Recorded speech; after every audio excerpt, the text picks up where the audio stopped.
안녕하세요. 한의사 강용익의 심통부리기입니다. 여러분은 세상 살면서 너무 억울하고 답답한 적이 없으십니까? 분명 나는 옳은데 세상이 이 모양 이 꼴이라 내가 너무 억울한 일을 당하며 산다며 분노가 치민 적은 없습니까? 이재마 선생은 권력이란 억울한 일을 없게 만드는 것이 최상이라는 말씀을 하셨지만 그게 참 현실과는 거리가 있죠. 우리는 종종 나보다 힘센 사람들로부터 억울한 일을 당하고 또 화병을 비롯해 여러 가지 신체적 괴로움에도 시달리게 됩니다.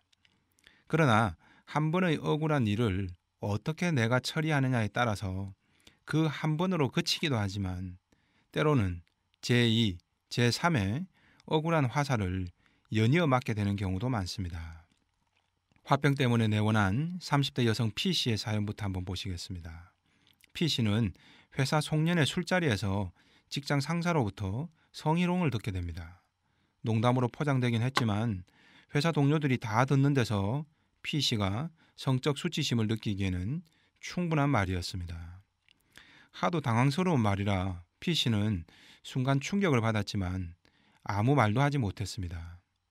여러 사람들이 그냥 어색하게 웃어넘기는 분위기도 있고 또 회사 동료 수십 명이 모두 모인 즐거운 송년회 자리였기에 분위기를 망치고 싶지 않다는 생각도 들었다고 합니다. 그래서 성희롱을 당하고도 그 자리에서 바로 대처를 하지 못하고 혼자만 자리를 피해버렸다고 합니다.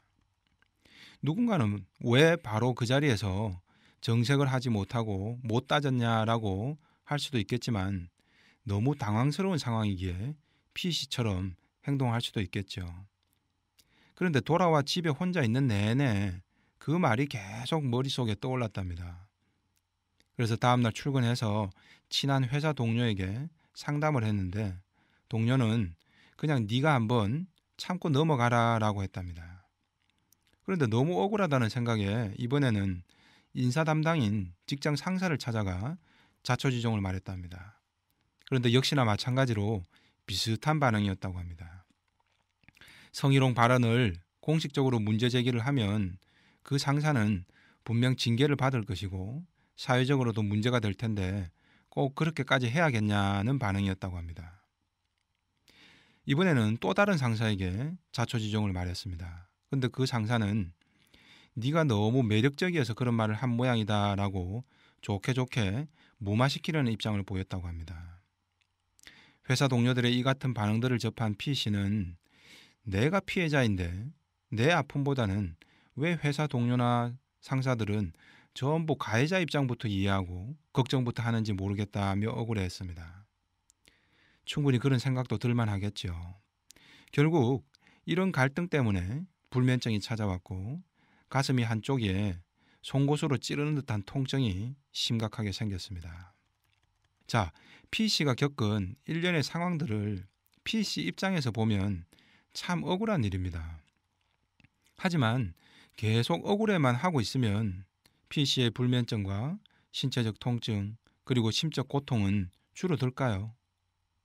이 고통의 늪에서 헤어나오기 위해서는 가장 먼저 상대는 도대체 왜 그랬을까부터 생각해 봐야 합니다.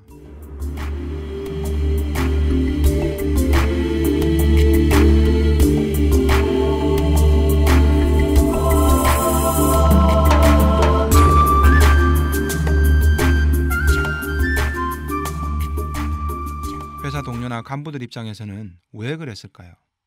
왜 P씨들어만 자꾸 참으라고 한 것일까요? 어쩌면 당연한 반응 아닐까요?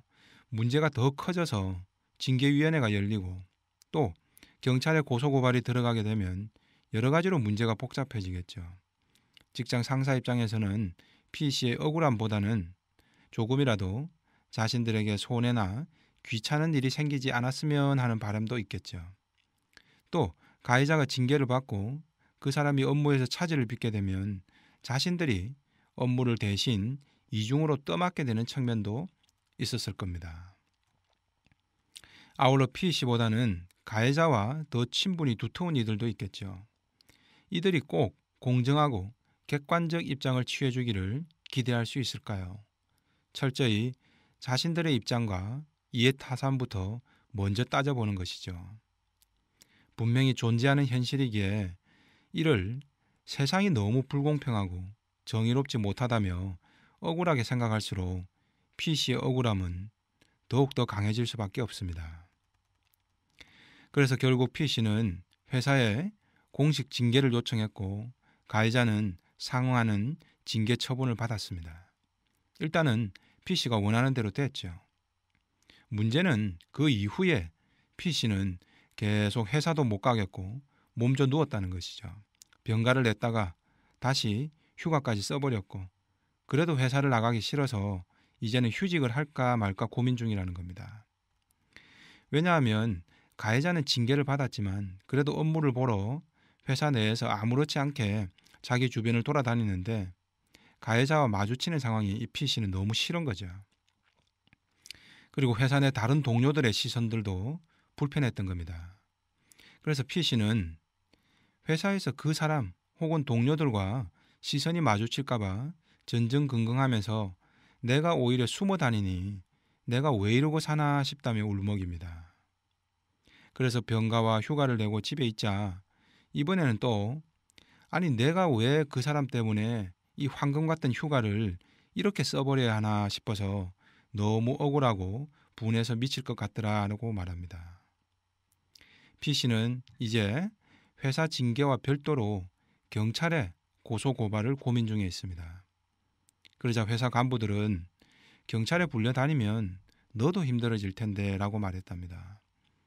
그러자 P씨는 회사 간부들이 또 가해자 편만 든다면서 억울함은 날로 커져만 갑니다. 당연히 불면증과 화병도 심해졌겠죠.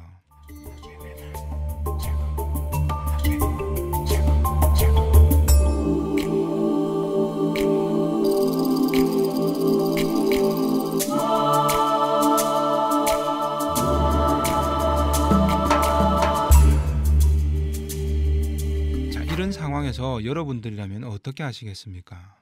P씨의 억울함은 과연 어떻게 해야 해소가 될 수 있을까요? P씨의 고민은 현재 두 가지입니다. 첫째는 경찰에 고소고발을 하느냐.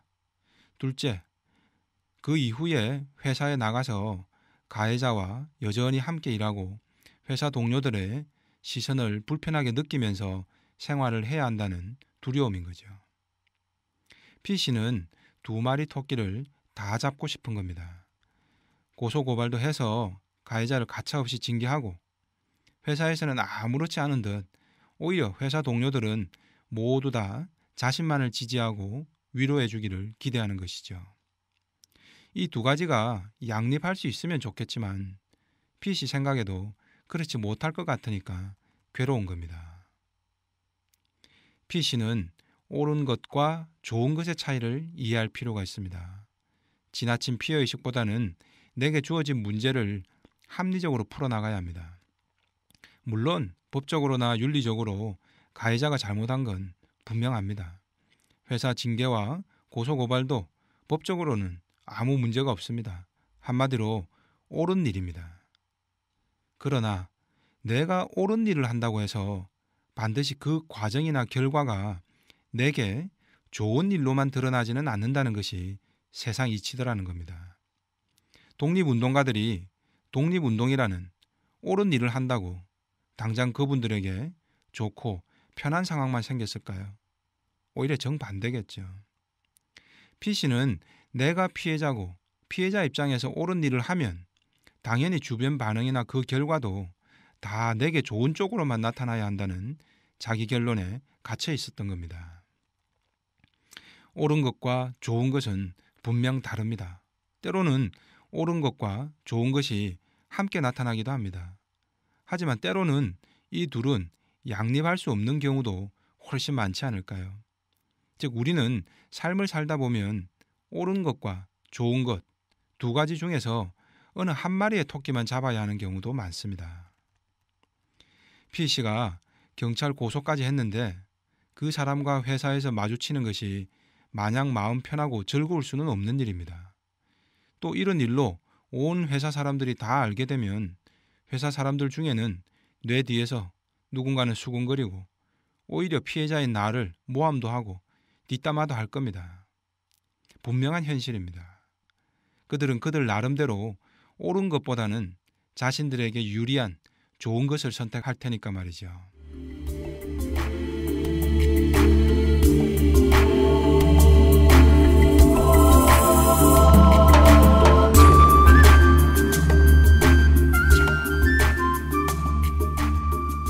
자, 그러면 성희롱을 당해도 무조건 참고 쉬쉬해야 할까요? 그렇지 않습니다. 당연히 문제 제기를 하고 처벌을 주고 싶다면 그렇게 해도 됩니다. 이는 당연히 옳은 일이기 때문이죠. 그러나 내가 옳은 일을 선택했어도 그 과정이나 결과는 좋은 일보다는 싫은 상황으로 전개될 수 있다는 점도 받아들일 준비를 해야 한다는 겁니다. P씨의 지금 괴로움은 나는 옳은 일을 선택했는데 왜 내가 가해자보다 더 고통스러운 상황에 놓이게 되는가라는 답답함이죠. 그러나 옳은 일과 좋은 일 중에서 최종적인 선택은 바로 P씨 자신이 하는 겁니다. 내가 고소를 선택했다면 그와 평생 회사에서 마주치는 것이 불편한 것쯤은 내가 견뎌낼 각오도 있어야 하는 겁니다. 또한 일부 회사 동료나 간부들의 눈총도 당분간은 견뎌낼 각오가 필요하죠. P씨가 피해자고 P씨가 옳은 입장에 있다고 해서 모두가 P씨를 응원하고 지지하는 입장에서만 서지 않는다는 것이 분명한 현실이라는 겁니다. 왜냐하면 사람들은 모두 각자의 이익이 있고 각자의 좋은 것이 존재하기 때문입니다. 그들은 각자의 좋은 것을 위해서 옳은 것을 때로는 자기 합리화를 통해서 얼마든지 포기할 수 있기 때문입니다. 비리 정치인이지만 우리 동네에 다리를 놔주겠다, 재개발을 허용해주겠다라고 말하면 내게 조금이라도 이익을 준다고 하면 그 후보에게 표를 던지는 사람들도 분명히 존재하지 않습니까? 그들은 그들대로 그것이 옳다라고 합리화해버리면 그만입니다. P씨에게 지금 필요한 고민은 과연 옳은 것과 좋은 것은 누가 최종 선택하는 건가 하는 문제입니다. 바로 자기 자신이란 점이죠. 그리고 옳은 것을 선택하면 언제나 자신에게는 좋은 결과만 생겨야 한다는 것은 내 욕심이자 환상일 수 있다는 점을 깨닫는 것입니다. 경찰 고소 뒤에 경찰서에 불려다니면서 조사를 받아야 하고 그 과정에서 또 상처를 입게 되는 과정이 너무 싫다면 내가 좋은 것을 위해서 옳은 것을 포기하는 겁니다. 분한 마음에 옳은 것을 끝까지 고수하겠다면 그런 과정에서 오는 불편함, 즉 싫은 일도 어디까지나 내가 선택한 것이니 내가 감당하겠다는 각오가 필요한 겁니다. 그렇지 않으면 결국 P씨처럼 화병과 우울증으로 이어질 수밖에 없습니다. 제1의 화살은 P씨가 뜬금없이 성희롱 발언을 들은 것이지만 P씨가 화병과 우울증까지 빠지고 회사를 다니기가 어렵게 된 것은 제2, 제3의 화살을 맞은 것입니다. 과연 제2, 제3의 화살은 누가 쏜 것일까를 고민해 봐야 합니다. P씨는 이 또한 성희롱 발언 가해자가 모두 쏜 것이라는 생각에 갇혀 있습니다. 가해자와는 앞으로 어쩌면 평생 원수처럼 지내게 될 확률이 높습니다. 그러나 그는 어쩔 수 없는 일 아닐까요? 각오를 해야 하는 일입니다. 회사에서 마주쳐도 그냥 투명인간 취급을 하면서 나도 불편함을 어느 정도 견뎌야 합니다.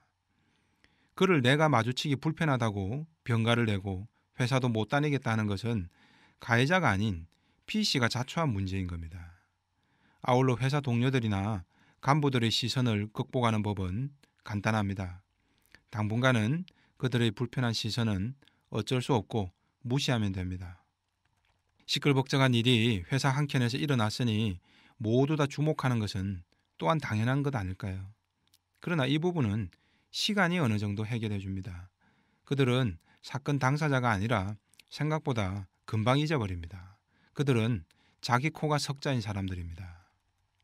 또 누가 옳고 그른가의 판단 또한 결코 객관적이지 않습니다. 각자의 이해관계와 좋고 싫음의 기준에 따라 판단할 겁니다. 평소 P씨와 가까웠던 동료들은 P씨를 지지하고 격려해 줄 겁니다. 반면 가해자와 가까웠다거나 가해자와의 관계에서 더 큰 이익이 존재하는 이들은 가해자 편을 들기 마련입니다.